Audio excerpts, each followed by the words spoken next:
Indiana's top political leader was in Gary, Indiana Wednesday to commemorate a week honoring musician Michael Jackson, and the tune of his message was service. This weekend kicks off Gary's Jackson Street of Dreams project, meant to revitalize the neighborhood around Jackson's boyhood home. Governor Mike Pence toured 3 homes built by an unlikely group of volunteers. This man with a hammer is doing the work inspired by the singer of The Man in the Mirror. It's been awesome for me, being in a closed environment, to finally get out doing some pro-social lifestyle stuff. It's been awesome. Hold on, let's see what is that. 54-year-old Victor Thomas is part of a work crew using a festival this week in musician Michael Jackson's Gary, Indiana hometown to help rehab 4 homes. It's a joint project between the city of Gary and the Fuller Center for Housing. They have helped us over the past 3 weeks. Actually, they worked on the sites, gutting out the rehab. The homes were rehabbing. The homes sit on a famous street just steps from 2300 Jackson Street, Michael Jackson's childhood home. The effort drew the attention of Indiana Governor Mike Pence, who toured the site. People coming in from all over the state of Indiana and all over the country to really restore what is one of the most famous streets in America.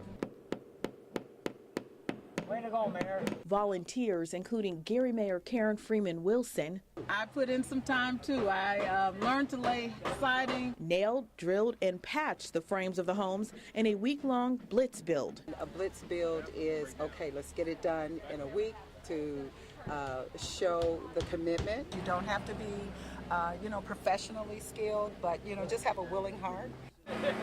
A skill Thomas says he's got. It's his first time being on a home construction crew, a dream he couldn't achieve within the past decade. He spent the last 10 years not behind walls, but bars, serving time in Indiana's Pendleton Correctional Facility for a felony.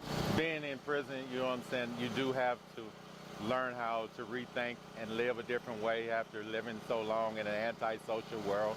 After they told me about helping someone build a house for them, then it got to a personal aspect of it. Thomas is one of a dozen minimum security inmates from the Department of Corrections working to flip the properties. He and other inmates also raised $53,000 for the project. Officials say it's the largest single donation ever collected by the DOC. Not only have they raised the money, they put in sweat equity. Hold on, let's see what is that.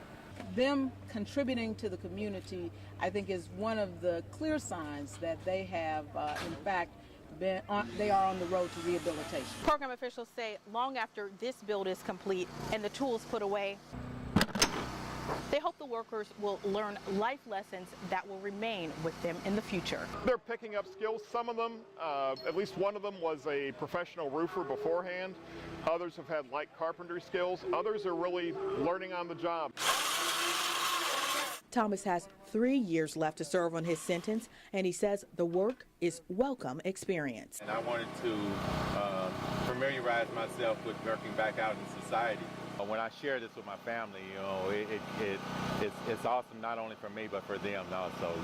Saying that, hey, man, one day I can bring my kids back and show them what I did. The income that they generated is going to go to making this Street of Dreams what it once was. Freeman-Wilson says the privately funded project is helping to create a more appealing Steel City. How you looking? I know. But this is a rehab project where perhaps the most change is internal. And just hopefully that this will, impact others, to step up and do these kind of things. Future owners receive keys to their homes this weekend.